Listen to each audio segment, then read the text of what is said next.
अस्सलाम वालेकुम ग्रेड 6। उम्मीद करती हूँ कि आप सब खैरियत से होंगे और आपने अपना होमवर्क भी किया होगा।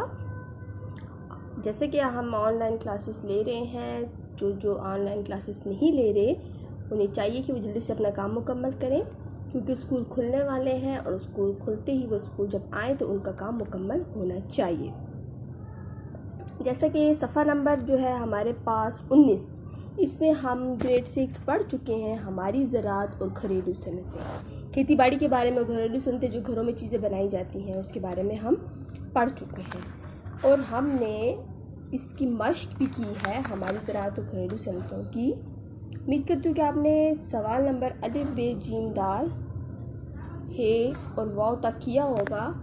आज हमारा जो है सफ़ा नंबर 24 पे घरेलू सनतों से क्या फ़ायदा होता है। इसके बाद है ज़री यूनिवर्सिटियाँ क्यों कायम की गई। तो ज़राअत पेशा से क्या मुराद है, ये अपने इलाके की घरेलू सनतों के नाम लिखिए।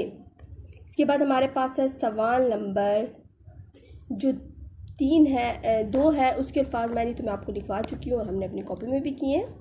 इसके बाद है सवाल नंबर 3, वाहिद लिखिए। ये हमारे पास जमा है, हमने इसके वाहिद लिखने हैं। ज़रूरियात, मशरूबात, मुरक्कबात, तजर्बात, आलात, मुशाहिदात, तहकीकात, रसाइल, इसके हमने वाहिद लिखने हैं।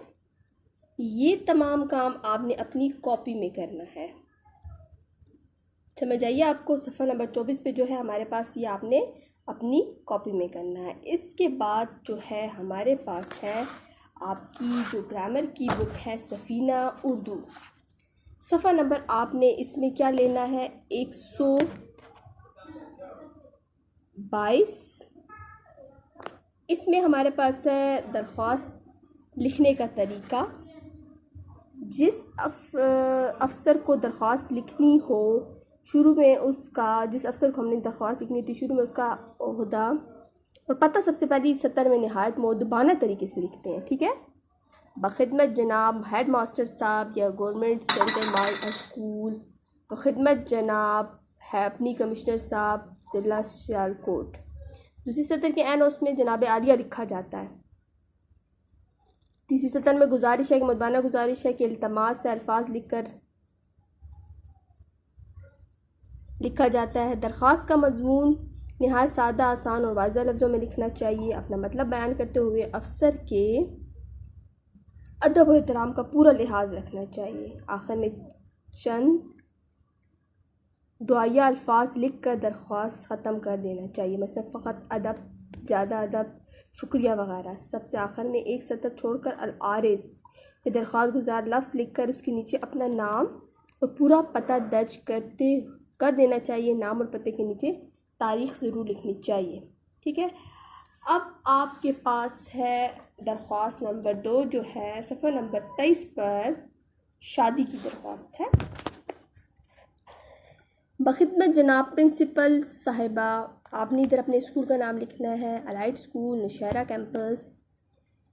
फिर आपने लिखना है जनाब आली, मुअद्दबाना इल्तमास है कि मेरे बड़े भाई जान की शादी बरोज़ इतवार तारीख लिख कर और सन आपने लिखना है 2020 को होना पाई है। पीर को दावत वलीमा है और 10 अप्रैल 3 योम की रुखसत अनायत फरमाए। आपकी एन नवाजिश होगी, ज़्यादा अदब अलारिस। फिर यहाँ पर आपने अपना नाम लिखना है, जमात शीशम लिखनी है। फिर आपने इधर यहाँ पर तारीख़ लिखनी है। ये जो दरख्वास्त है आपकी होमवर्क है और ये जो है आपने सफ़ीना उर्दू की बुक में सफ़ा नंबर 23 पर आपकी दरख्वास्त है, ये आपने अपनी ग्रामर की कॉपी में लिखनी है। आपकी अलग से उर्दू की ग्रामर की कॉपी है, उसमें आपने दरख्वास्त बराए रुख़सत शादी आपने अपनी ग्रामर की कॉपी में लिखनी है। ये हमारा 16वां हफ्ता लेक्चर नंबर 20 है।